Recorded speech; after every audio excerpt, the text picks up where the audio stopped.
Hi viewers, welcome to Maina style corner. తెల్లని దంతాల కోసం మనం చాలా రకాల టూత్పేస్ట్లు వాడుతూ ఉంటాం. కానీ ఈరోజు నేను మనకు అందుబాటులో ఉండే ప్రోడక్ట్స్తో ఒక మంచి హోమ్ రెమెడీ చేయబోతున్నాను. ఈ హోమ్ రెమెడీతో మీ దంతాలు తెల్లగా మెరిసిపోవడమే కాదు, ఎటువంటి టూత్ క్యావిటీస్ కూడా మీ దరికి చేరవు. దీనికోసం మనకు కావాలి డాబర్ లాల్ టూత్ పౌడర్.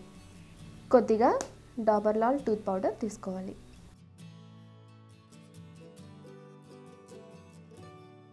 ఇందులో 1 టేబుల్ స్పూన్ సాల్ట్ వేయాలి. ఇప్పుడు ఈ రెండింటిని బాగా మిక్స్ చేసుకోవాలి. ఇలా మిక్స్ చేసుకున్న తర్వాత ఈ పౌడర్ని ఇలా బ్రష్తో తీసుకొని రోజు పొద్దున్నే బ్రష్ చేసుకోవాలి.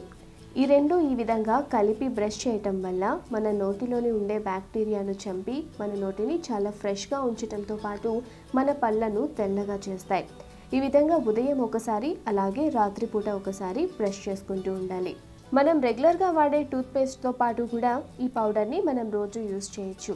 ఒక పూట టూత్పేస్ట్తో బ్రష్ చేస్తే ఒక పూట ఈ పౌడర్తో బ్రష్ చేయటం వల్ల మన నోరు చాలా ఫ్రెష్గా ఉండటంతో పాటు మన పళ్ళు చాలా తెల్లగా మిలమిలలాడుతూ ఉంటాయి. సో ఫ్రెండ్స్, ఈ టిప్ మీకు అవసరమైతే తప్పకుండా ఫాలో అవ్వండి. Thank you for watching this video.